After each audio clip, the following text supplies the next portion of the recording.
Ismail number 2 को Israel से बदला लेने का बीड़ा सौंप दिया है। कौन है ये इस्माइल नंबर 2? इस्माइल कानी को क्यों कासिम सुलेमानी से बड़ा पावरफुल और खूंखार बताया जा रहा है? क्या नेतन्याहू और मोसाद एजेंट के रेडार पर पहले कभी नहीं आया खामनेई का इस्माइल नंबर 2? पूरे इजराइल फोर्स में खामनेई के इस लड़ाके के नाम की दहशत है। इस्माइल नंबर 2 का पूरा नाम इस्माइल कानी है। नसरल्ला से भी ज्यादा शातिर दिमाग और खुराफाती खोपड़ी वाला ये टॉप कमांडर नेतन्याहू के नाम बारूदी लेटर भी लिख चुका है।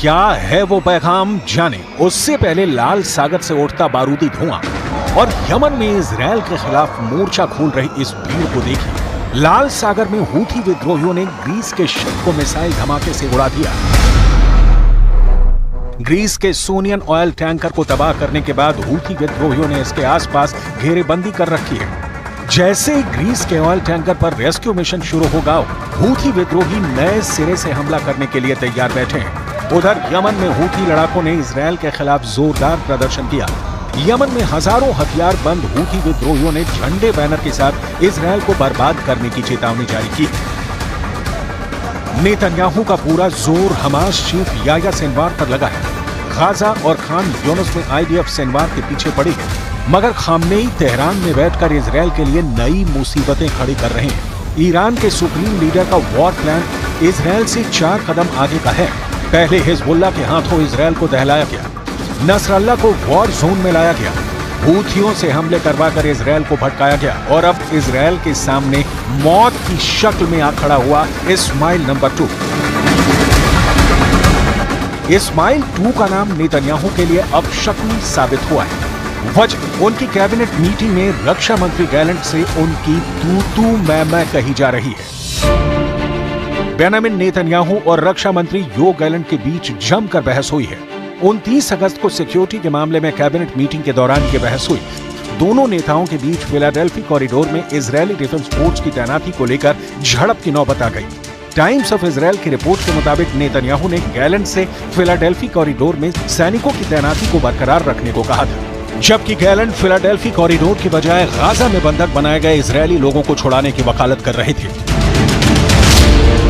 जोरदार बहस के बाद फिलाडेल्फी कॉरिडोर पर मंत्रियों को वोटिंग कराने की नौबत आ गई, जिससे भड़के नेतन्याहू ने साफ साफ कहा कि हमास हमारी शर्तों को मानने को तैयार नहीं, यानी समझौता नहीं होगा और ना ही बंधक छोड़े जाएंगे। उधर फिलाडेल्फी कॉरिडोर में इजरायली सैनिकों की तैनाती पर मिस्र भी भड़का हुआ है। फिलाडेल्फी कॉरिडोर गाजा और मिस्र बॉर्डर पर 14 किलोमीटर लंबा इलाका है। इसे सलाह अल दीन कॉरिडोर भी कहा जाता है। मिस्र और इजराइल के बीच 1979 के कैंप डेविड शांति समझौते के तहत इसे बफर जोन रखा गया। फिलाडेल्फी कॉरिडोर का इस्तेमाल इजराइल सप्लाई रूट की तरह करता है। वहीं हमास लड़ाकों पर इस कॉरिडोर के जरिए हथियारों के स्मगलिंग के आरोप लगते हैं। नेतन्याहू की कोशिश है कि हमास को हद में रखने के लिए फिलाडेल्फी कॉरिडोर को कंट्रोल में रखा जाए, जबकि हमास और हिजबुल्लाह इस इलाके से इजराइल को खदेड़ने की कोशिश में है। IDF का ध्यान भटकाने के लिए हिजबुल्लाह लड़ाकों ने लेबनान से जेनिन पर रॉकेट की बौछार की है। हिजबुल्लाह के 40 रॉकेट धमाकों की पुष्टि इजराइल ने की है। हिजबुल्लाह फाइटर नेतन्याहू की जिस धमकी के बाद उग्र हुए हैं उसे भी सुन लीजिए। नेतन्याहू की वार्निंग के बाद आत्मघाती ड्रोन और रॉकेट इजरायली फोर्स पर फटने लगे। אנחנו מכים בחיזבאללה במהלומות מחץ מפתיעות. לפני 3 שבועות אנחנו חיסלנו את הרמטכ"ל שלו, היום סיכלנו את תוכנית התקיפה שלו, נסראללה בביירות וחמנאי בטהרן.